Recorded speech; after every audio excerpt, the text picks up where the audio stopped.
नमस्कार, मैं राजेंद्र कुमार। इस वीडियो में हम आपको डिजिटल माइक्रोवेव के बारे में जानकारी देंगे। डिजिटल माइक्रोवेव के बारे में जानकारी देने से पहले हम आपको बताते हैं अगेन मल्टीप्लेक्सिंग के बारे में। हम पहले भी बता चुके हैं आपको कि मल्टीप्लेक्सिंग क्या होती है। मल्टीप्लेक्सिंग एक ऐसी टेक्निक है जिसके द्वारा एक ही संचार माध्यम पर हम कई सारे चैनल भेज सकते हैं। तो इसके लिए हमें क्या करना पड़ता है कि सबसे पहले ये कह लीजिए मल्टीप्लेक्सिंग के कई सारे चैनलों को इकट्ठा करने की टेक्निक। तो जो कई सारे चैनल को जो इकट्ठा करने की जो टेक्निक है वो क्या आपका FDM है, फ्रीक्वेंसी डिवीजन मल्टीप्लेक्सिंग, जिसका इस्तेमाल हम एनालॉग कम्युनिकेशन सिस्टम में करते हैं। दूसरा आपका TDM टाइम डिवीजन मल्टीप्लेक्सिंग, जिसका इस्तेमाल हम डिजिटल कम्युनिकेशन सिस्टम में करते हैं। और वेवलेंथ डिवीजन मल्टीप्लेक्सिंग है, जिसका हम इस्तेमाल वैसे में करते हैं। और जिस उपकरण में मल्टीप्लेक्सिंग होती है उसे हम कहते हैं मल्टीप्लेक्सर, या शॉर्ट में हम कहते हैं मक्स। तो मक्स का काम है कई सारे चैनलों को इकट्ठा करना। तो हम मक्स के द्वारा कई सारे चैनलों को इकट्ठा करते हैं, और इकट्ठा करने के बाद आप इसको भेज सकते हैं। कैसे भेजोगे? उस माध्यम के द्वारा, उस सिस्टम के द्वारा आप भेज सकते हैं जो उतने चैनल लेके जाने में सक्षम है, उस सिग्नल को लेके जाने में सक्षम है। मान लेते कि आपका एक सिंपल ट्विस्टेड पेयर है आपका, या एक पेयर है वो लेके जाने में सक्षम है, तो उसके थ्रू भेज दीजिए। अगर आपको लगता है कि वो लेके जाने में सक्षम नहीं है, कोएक्सियल केबल लेके जाने में सक्षम है, तो कोएक्सियल केबल के ऊपर भेज सकते हैं। लेकिन जैसे आपका मान लेते कि आप जो आपने खूब सारे चैनल इकट्ठे कर लिए, मान लेते कि आप उसको माइक्रोवेव के द्वारा, ये कह लीजिए वायरलेस कम्युनिकेशन सिस्टम, जो कि माइक्रोवेव के द्वारा आप उसको भेजना चाहते हैं। तो होता क्या कि जो वायरलेस कम्युनिकेशन सिस्टम है उसमें दो एंटीना के बीच में जो सिग्नल जाएगा आपका, कौन सा जाएगा? वो इलेक्ट्रोमैग्नेटिक वेव जाएगी। जबकि आपका जो मक्स है, मक्स का नॉर्मली क्या होता है, जो इनपुट सिग्नल है वो इलेक्ट्रिकल सिग्नल होता है, और जो आउटपुट सिग्नल है वो भी कैसा होगा? आपका इलेक्ट्रिकल सिग्नल होगा। तो जो अब समस्या क्या है कि आउटपुट जो एंटीना से जो बाहर निकलना है वो तो निकलना है, विद्युत चुम्बकीय तरंगें निकलनी है आपकी, इलेक्ट्रोमैग्नेटिक वेव्स। और आपका जो मक्स का जो आउटपुट है वो क्या है? आपका इलेक्ट्रिकल सिग्नल। तो हम क्या करते हैं, इन दोनों के बीच में क्या करते हैं, एक इंटरफेस लगाते हैं। क्या लगाते हैं? इंटरफेस, जो कि इस इलेक्ट्रिकल सिग्नल को विद्युत चुम्बकीय तरंगों में भेजता है, और विद्युत चुम्बकीय तरंगों को जो रिसीव करता है उसको वापस इलेक्ट्रिकल में बदलता है। तो नॉर्मली क्या है कि जो माइक्रोवेव कम्युनिकेशन सिस्टम है, ऐसे जो इंटरफेस है उसको हम कह देते हैं रेडियो इक्विपमेंट। तो रेडियो इक्विपमेंट क्या काम करेगा? आपका इलेक्ट्रिकल सिग्नल को, जो मल्टीप्लेक्स डाटा आपका, मल्टीप्लेक्स इन्फॉर्मेशन है जिसमें कई सारे चैनल एक साथ हैं, उसको हम इलेक्ट्रोमैग्नेटिक वेव्स में बदल के भेज देते हैं। और दूसरे एंड से आने वाले जो रिसीव सिग्नल है, जो कि विद्युत चुम्बकीय तरंगे होते हैं आपकी, उसको वापस इलेक्ट्रिकल सिग्नल में बदलने का काम रेडियो इक्विपमेंट करता है। इसी प्रकार से अगर हम देखें, तो अगर ऑप्टिकल फाइबर कम्युनिकेशन सिस्टम देखें तो उसमें भी हम क्या करते हैं, पहले कई सारे चैनल इकट्ठा करते हैं। इकट्ठा करने के बाद जो आउटपुट सिग्नल निकलता है वह आपका इलेक्ट्रिकल सिग्नल है। अब मान लेते हैं कि आपने लाखों चैनल इकट्ठे कर लिए, मान के चलते हैं, वो आपको इसको भेजना है।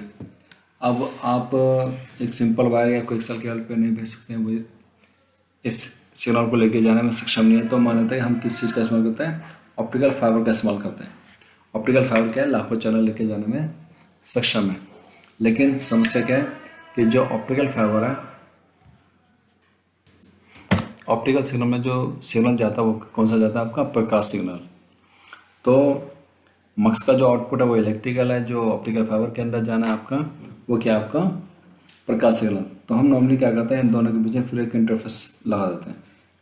नॉर्मली क्या कि जैसे जो पहले क्या था, इस जो इंटरफेस होता है उसको हम कहते हैं OLTE, optical line terminal equipment, जो कि इस इलेक्ट्रिकल सिग्नल को प्रकाश में और प्रकाश सिग्नल को इलेक्ट्रिकल में बदलने का काम करता था।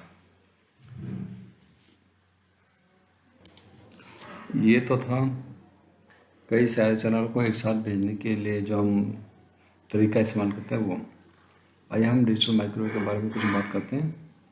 जो डिजिटल माइक्रोवेव जो सिस्टम है उसके अगर हम विशेषताएं की बात करें तो पहला जो है आपका जो सामने स्क्रीन पे लिखा रहा है कि डिजिटल माइक्रोवेव सिस्टम में सिग्नल की क्वालिटी लिंक की लंबाई के ऊपर निर्भर नहीं करती है। यानी जो सिग्नल की जो क्वालिटी होगी, अगर हम सिग्नल की क्वालिटी की बात करते हैं कम्युनिकेशन सिस्टम में, तो देखिए अगर आपका एनालॉग कम्युनिकेशन सिस्टम है तो जो सिग्नल की क्वालिटी है, ये आपका जो आपने कम्युनिकेशन लिंक लगा दिया उसकी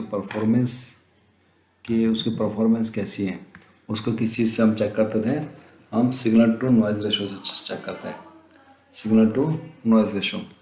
तो नॉर्मली क्या है कि सिग्नल टू नॉइज़ रेशो जितना ज़्यादा अच्छा होगा, जितना ज़्यादा होगा, आपके परफॉर्मेंस उतनी ही अच्छी होगी या आपकी सिग्नल की क्वालिटी बहुत ही अच्छी होगी।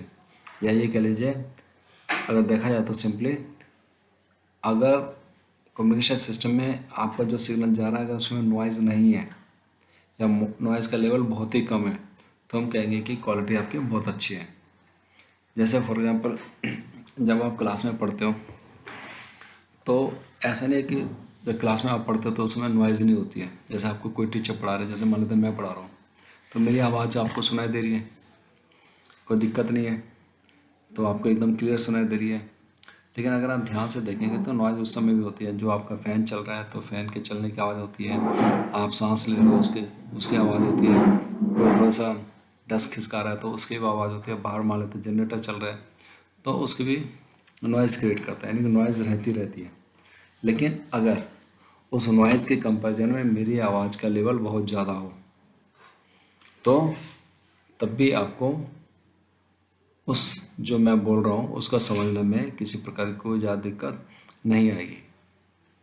तो कुल मिला के कहने का मतलब है कि जो आपका जो सिग्नल है या जो आपकी इन्फॉर्मेशन जो हम पास कर रहे हैं जैसे दूसरे का, उसका लेवल नॉइज़ की अपेक्षा में अगर बहुत ज़्यादा है तो हम कह सकते हैं कि आपका जो कम्युनिकेशन सिस्टम है वो बढ़िया है।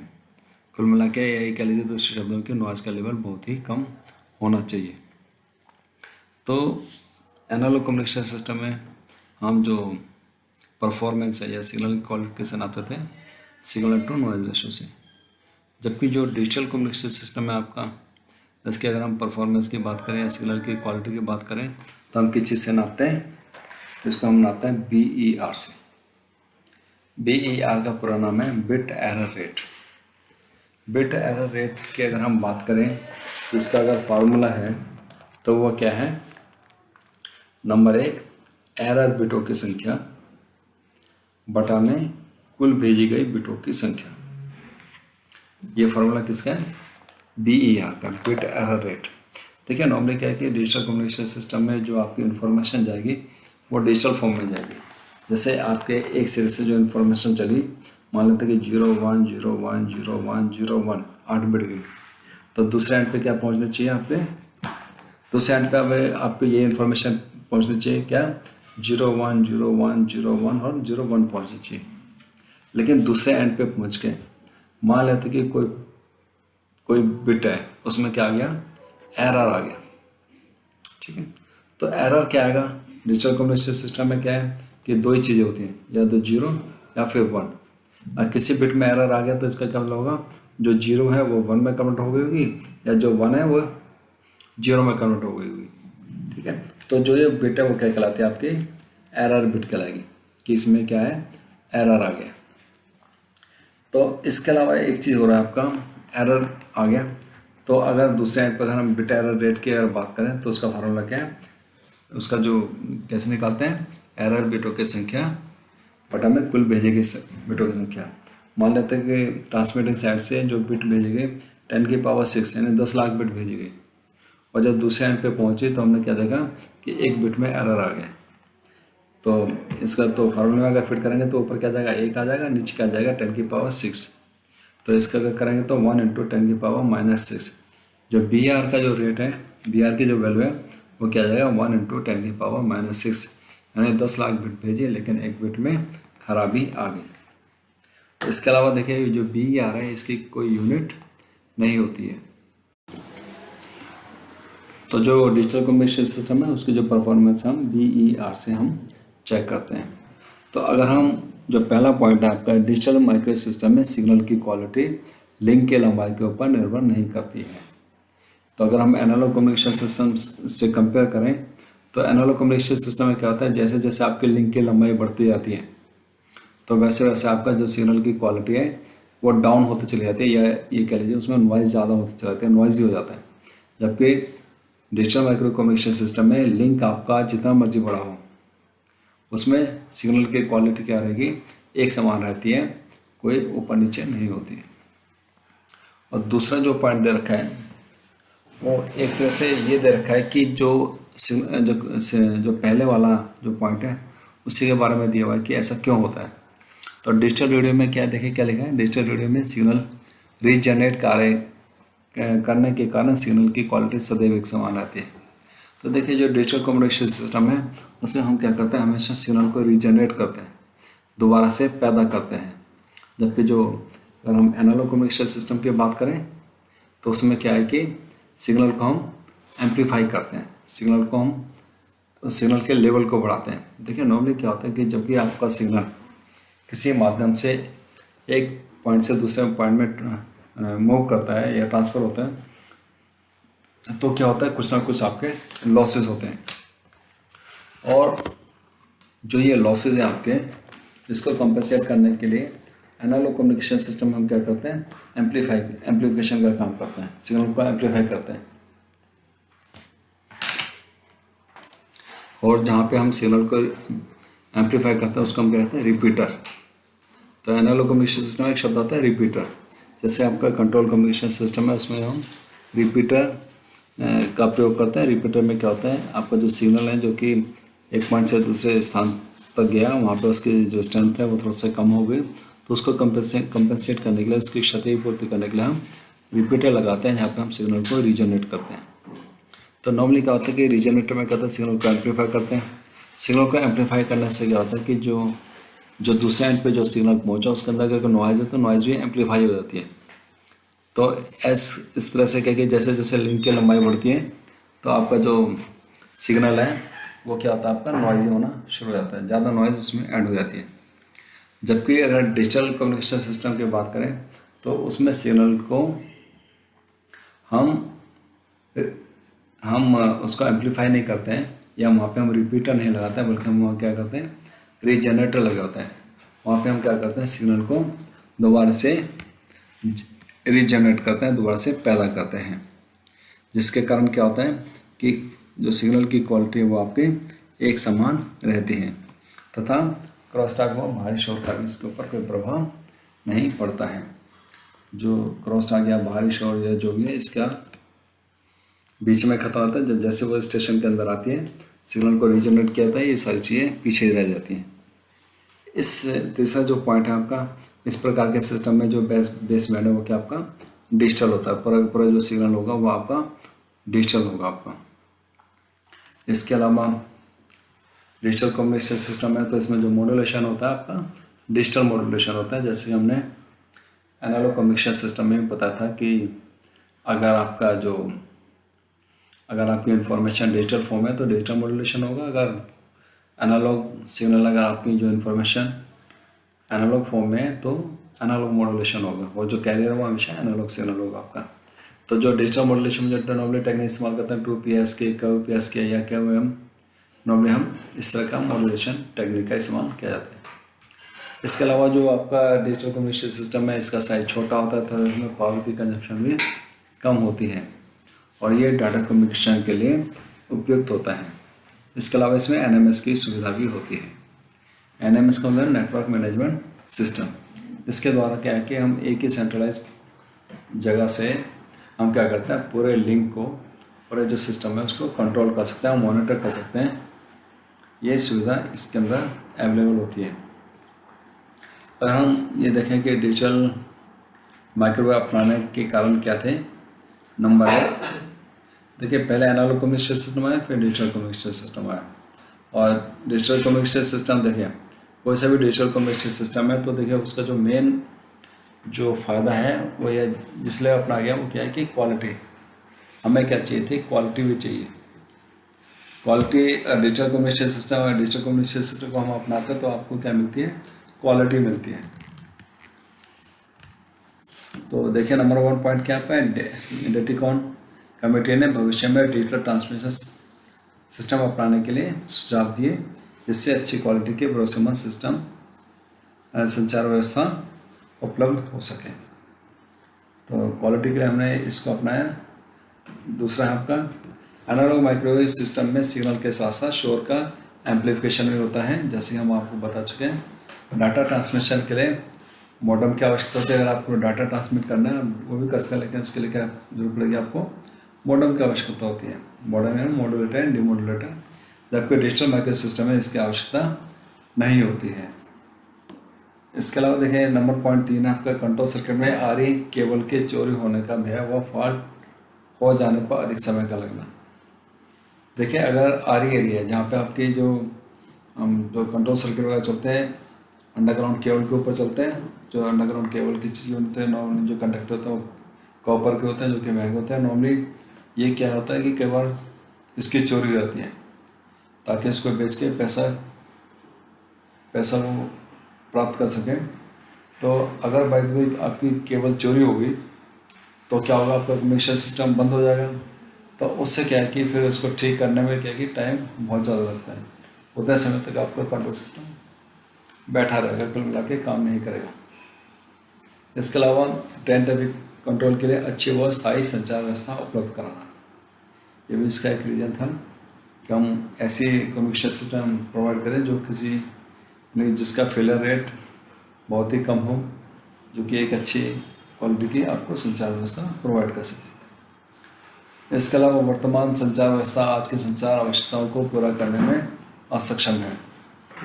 तो जो एनालॉग कम्युनिकेशन सिस्टम था वो जो लेटेस्ट आपका जो कम्युनिकेशन की जरूरतमंद आवश्यकता थी उनको पूरा करने में सक्षम नहीं था, इसलिए आपका डिजिटल माइक्रो कम्युनिकेशन सिस्टम आ गया। अगर कम्युनिकेशन की बात करें डिजिटल, तो देखिए माइक्रो कम्युनिकेशन सिस्टम की बात करें तो जो सैटेलाइट कम्युनिकेशन है वो भी एक प्रकार का माइक्रोवेव कम्युनिकेशन ही होता है। अच्छा, इसके अलावा स्विचिंग तार ट्रांसमिशन सिस्टम को इकट्ठा करने में सिस्टम, तो स्विचिंग सिस्टम में एक्सचेंज वगैरह और जो ट्रांसमिशन सिस्टम है इसको इकट्ठा करने में सरलता रहती है। अगर हम दोनों के अगर हम वो देखें, तुलना करें डिजिटल माइक्रो कम्युनिकेशन सिस्टम और एनालॉग माइक्रो कम्युनिकेशन सिस्टम, तो देखिए पहला पॉइंट है बेस बैंड डिजिटल होता है, जबकि एनालॉग माइक्रो कम्युनिकेशन सिस्टम में जो बेस बैंड है वो क्या आपका एनालॉग होगा। नंबर दूसरा पॉइंट कि जो माइक्रो उपकरण को base band input PCM TDM उपकरण द्वारा दी जाती है। जो माइक्रोवेव उपकरण है या रेडियो इक्विपमेंट है उसको जो इनपुट दी जाएगी वो किसके द्वारा दी जाएगी, पीसीएम टीडीएम उपकरण द्वारा, या डिजिटल मक्स कह लीजिए आप, डिजिटल मक्स के द्वारा दी जाएगी। और माइक्रोवेव जो अगर एनालॉग माइक्रो कम्युनिकेशन सिस्टम की बात करें तो इसमें जो माइक्रोवेव रेडियो इक्विपमेंट होगा आपका, जैसे 7D15 वगैरह जो पहले इस्तेमाल होते हैं, तो जो बेस बैंड इनपुट किसके द्वारा दी जाती है, एफडीएम उपकरण द्वारा। यानी जो ये भी मक्स है एफडीएम के, ये भी मक्स होगी, मल्टीप्लेक्सर होगा, लेकिन इसमें एफडीएम का इस्तेमाल होता है, जबकि जो आपका जो डिजिटल मक्स है उसमें पीसीएम टीडीएम टेक्निक का इस्तेमाल किया जाता है चैनल को इकट्ठा करने के लिए। इसके अलावा जो डिजिटल माइक्रो की बात करें तो इसमें नॉर्मली क्या है, जो मॉड्यूलेशन टेक्निक इस्तेमाल होते हैं वो क्या आते हैं, कर्व पेयर्स के, क्वाड्रेचर फेज शिफ्ट की का हम इस्तेमाल करते हैं, जबकि एनालॉग माइक्रोवेव में हम फ्रिक्वेंसी मॉड्यूलेशन का प्रयोग करते हैं, एफएम फ्रिक्वेंसी मॉड्यूलेशन का प्रयोग करते हैं। देखिए 4 पॉइंट हम आपको इसके बारे में पहले बता चुके हैं, पढ़ लेते हैं इसको। प्रत्येक रिपीटर पर बेस बैंड श्रृंखला रीजनरेट की जाती है। जो आपका जो बेस बैंड है पूरा का पूरा रिपीटर पे, रिपीटर नहीं, इसको हम रिपीटर नहीं कहेंगे, हम इसको कहेंगे रीजनरेटर। प्रत्येक रीजनरेटर पर बेस बैंड श्रृंखला क्या कहते हैं, रीजनरेट की जाती है। इस कारण पूरे माइक्रोवेव लिंक में नॉइज का प्रभाव सामूहिक रूप से नहीं पड़ता है। जबकि अगर एनालॉग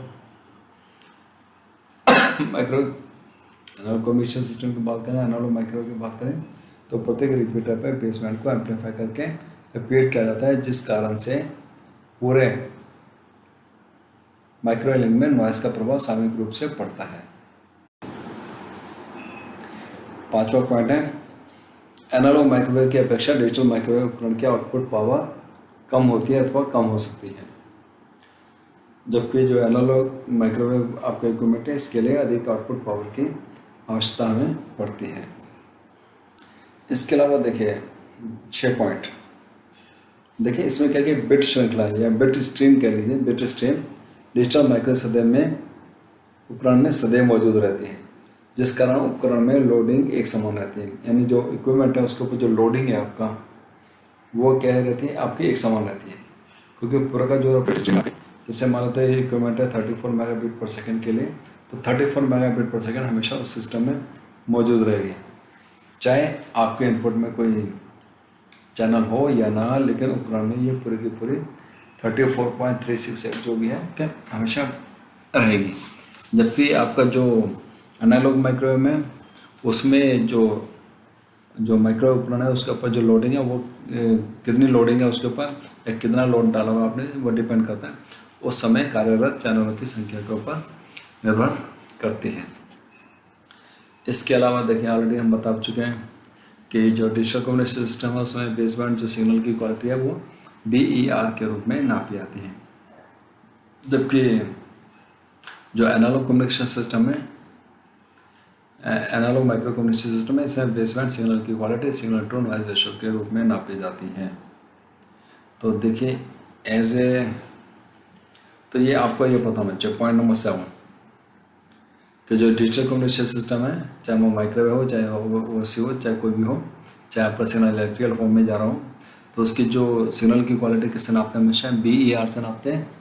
और जो आपका एनालॉग कम्युनिकेशन सिस्टम है उसमें जो सिग्नल की क्वालिटी है noise signal to noise ratio के रूप में नापी जाती है। इस चीज़ का आप ध्यान रखिए। अगर देखते हैं ऊपर क्या चीज़ ध्यान में रखने वाली आपके कि अच्छा, इसके अलावा आपको ये भी याद होना चाहिए कि जो माइक्रो कम्युनिकेशन सिस्टम में हम जो मल्टीप्लेक्स इस्तेमाल करते थे वो आपके FDM टेक्निक का इस्तेमाल करते थे, और जो माइक्रोवेव डिजिटल कम्युनिकेशन सिस्टम में जो आपके जो मल्टीप्लेक्सर होता है वो PCM TDM टेक्निक का इस्तेमाल करते हैं। इसके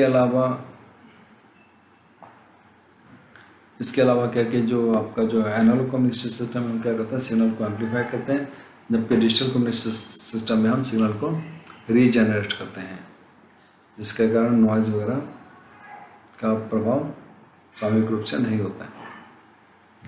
अच्छा, इसके अलावा फेडिंग पॉइंट 8 फेडिंग होने की दशा में, अगर डिजिटल माइक्रोवेव की बात करें तो फेडिंग होने की दशा में बेस बैंड सिग्नल की क्वालिटी थ्रेशोल्ड लेवल तक लगभग एक समान रहती है। और जबकि एनालॉग कम्युनिकेशन सिस्टम में, एनालॉग माइक्रोवेव में क्या होता है, फीडिंग होने के साथ साथ बेस बैंड सिग्नल की क्वालिटी लगातार गिरती रहती है। जैसे जैसे आपका फीडिंग बढ़ती जाएगी वैसे वैसे आपकी क्वालिटी लगातार डाउन होती जाएगी। क्वालिटी डाउन का मतलब अगेन हम बता रहे हैं कि इसमें नॉइज़ ज़्यादा यानी नॉइज़ी होना वो शुरू हो जाएगा। जबकि और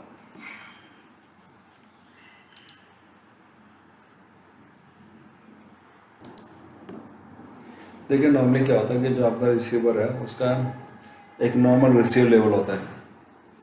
उस लेवल, एक तो नॉर्मल रिसीव लेवल हो गया, उस लेवल का भी उसको सिग्नल रिसीव होता रहेगा तो वो प्रॉपर्ली काम करते रहेगी। लेकिन होता क्या है कि उसके बाद भी अगर सिग्नल डाउन होता रहता है तो एक लेवल तक वो आपका सिग्नल को रिसीव करती है और आउटपुट देती रहती है, ठीक है। उसके बाद आ जाता है थ्रेशोल्ड लेवल।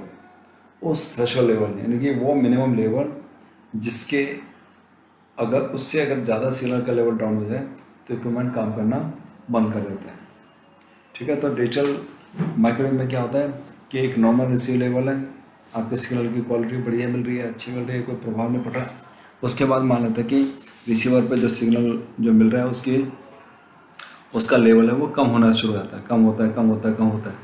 तो नॉर्मली क्या होता है कि अगर यही बात एनालॉग माइक्रोवेव में हो तो आपका जो सिग्नल की क्वालिटी है वो लगातार डाउन होती जाएगी, यानी कि नॉइज़ी होता चला जाएगा। जबकि डिजिटल में ऐसा नहीं होता है। डिजिटल माइक्रोवेव में क्या हुआ, थ्रेशोल्ड लेवल तक आपका जो सिग्नल की क्वालिटी आपको एक जैसी मिलेगी, जैसे कुछ हुआ ही ना हो, नहीं कोई, ठीक है। तो लेकिन थ्रेशोल्ड लेवल के बाद क्या होगा, आपका एकदम कम्युनिकेशन बंद हो जाएगा। तो 8वां पॉइंट है, फेडिंग होने की दिशा में बेसबैंड सिग्नल की क्वालिटी थ्रेशोल्ड लेवल तक एक समान रहती है, जबकि फीडिंग होने के साथ साथ एनालॉग माइक्रोवेव में फीडिंग होने के साथ साथ बेसबैंड सिग्नल की क्वालिटी लगातार आपकी गिरती रहती है। इसके अलावा देखिए लास्ट जो पॉइंट है आपका डाटा कम्युनिकेशन, कंप्यूटर इत्यादि को जोड़ना आसान है। आपके डाटा सर्किट आप डायरेक्टली कनेक्ट कर सकते हैं, जबकि एनालॉग माइक्रो कम्युनिकेशन सिस्टम में डाटा सर्किट को अगर आपने जोड़ना है तो आप केवल मॉडेम के द्वारा ही जोड़ सकते हैं। और जैसा कि हमने आपको शुरू में बताया था कि अगर आपको एक साथ कई सारे चैनल एक ही संचार माध्यम पे भेजने हैं तो आपको क्या करना पड़ेगा, सबसे पहले उन सबको इकट्ठा करना पड़ेगा या मल्टीप्लेक्स करना पड़ेगा। और जो उपकरण ये काम करता है उनको हम क्या कहते हैं, मल्टीप्लेक्सर या मक्स कहते हैं। तो डिजिटल कम्युनिकेशन सिस्टम में तो नॉर्मली क्या है कि आपका जो सामना होगा किससे होगा, एक होता है आपका प्राइमरी मक्स इक्विपमेंट, प्राइमरी मक्स से आपका सामना होगा। जो प्राइमरी मक्स है ये सिंपली एक मल्टीप्लेक्सर है। इसका काम है कई सारे चैनलों को इकट्ठा करना। इसके ये कौन सी आपके इसमें पीसीएम टीडीएम टेक्निक का इस्तेमाल होता है, या ये कह लीजिए डिजिटल प्राइमरी मक्स है। कई सारे इसका जो आउटपुट सिग्नल होगा वो कैसा होगा, आपका डिजिटल होगा आपका। अच्छा, तो देखिए इसकी खासियत क्या होती है। जो प्राइमरी मक्स है इसके जो इनपुट में, इसके इनपुट में आप 1 से लेके 30 चैनल दे सकते हैं। मैक्सिमम कितने हैं, 1 से लेके 30 चैनल। जो आप इसके इनपुट में जो 1 से 30 चैनल देंगे, ये जो ये सिग्नल होगा, पहली बात ये इलेक्ट्रिकल सिग्नल होगा, इलेक्ट्रिकल फॉर्म में होगा। इसके अलावा जो आप इनपुट देंगे ये सिग्नल एनालॉग भी हो सकता है या फिर आपका डिजिटल भी हो सकता है। एनालॉग सिग्नल भी हो सकता है या डिजिटल सिग्नल भी हो सकता है।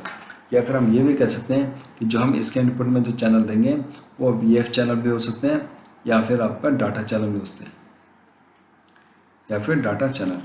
वीएफ चैनल का मतलब क्या है, वॉइस फ्रिक्वेंसी चैनल, यानी हमारी आवाज़। सीधी से मतलब जो वॉइस फ्रिक्वेंसी वीएफ चैनल होंगे वो हमेशा क्या होंगे, एनालॉग भी होगी।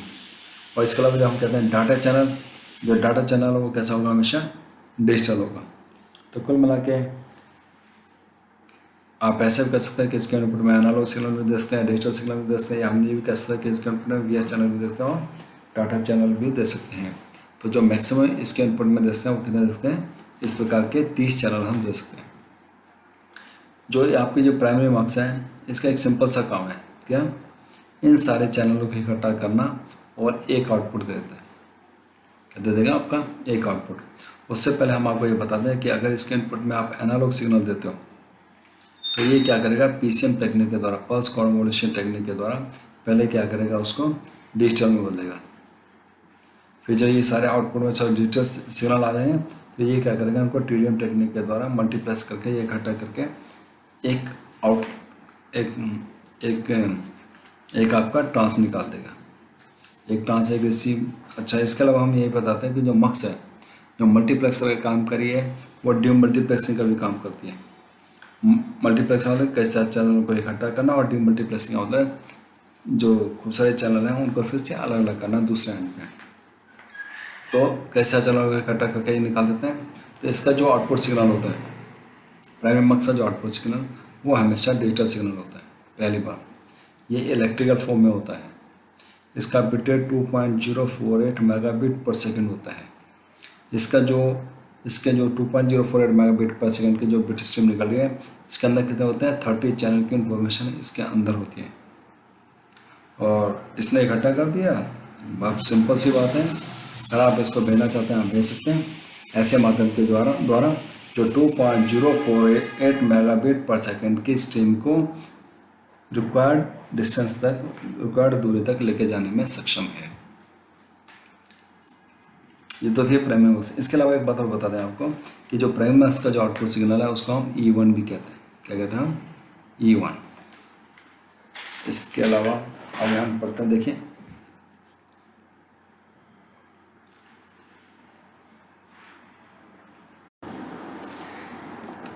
देख लेते हैं इसमें क्या लिखा हुआ है। देखिए एक बार पढ़ लेते हैं। प्राइमरी मक्स उपकरण 30 चैनल्स के पीसीएम मल्टीप्लेक्सिंग उपकरण हमें स्पीच सिग्नलिंग और टेलीप्रिंटर ऑप्शन की इंफॉर्मेशन को मल्टीप्लेक्सिंग करके मल्टी चैनल जंक्शन कम्युनिकेशन की सुविधा इंट्रा सिटी एक्सचेंज नेटवर्क अंतर सिटी के बीच प्रदान करता है। देखिए समझ लीजिए आप क्या लिखा है, टिपिकल हिंदी। यह उपकरण संबंधित लाइन उपकरण के निवर्तमान जंक्शन केबल्स के साथ लोडिंग कॉइल को निकाल कर काम करने में सक्षम है। यह उपकरण निवर्तमान जंक्शन केबल्स की कैपेसिटी को बढ़ाता है और साथ में ट्रांसमिशन गुणवत्ता भी बढ़ाता है। आई थिंक कुछ चीज़ें ऐसी हैं जो कि अगर आप इंग्लिश में पढ़ेंगे तो शायद ज़्यादा अच्छा समझ में आएगा, लेकिन फ़िलहाल हमें आपको हिंदी में पढ़ाना है, थोड़ा सा पढ़ लेते हैं हिंदी में। 30 चैनल के PCM मल्टीप्लेक्सिंग उपकरण से स्पीच और सिग्नलिंग इंफॉर्मेशन को 30 चैनलों में समायोजित करके उसे एक 2.048 मेगाबिट पर सेकंड वाली डिजिटल आउटपुट बिट स्ट्रीम में बदलकर उसे ट्रांसमिट करता है। रिसीविंग सिरे पर इनकमिंग बिट स्ट्रीम से समस्त मूल सूचना को उचित मल्टीप्लेक्सिंग विधि द्वारा निकाला जाता है। इस प्रणाली में द्वारा लोकल हॉट ट्रंक एक्सचेंजर को विभिन्न सिग्नलिंग क्षमता वाले अलग अलग प्रकार के एक्सचेंज उपकरणों से जोड़ने की क्षमता प्रदान करता है। इस वीडियो में इतना ही, बाकी अगले वीडियो में। धन्यवाद।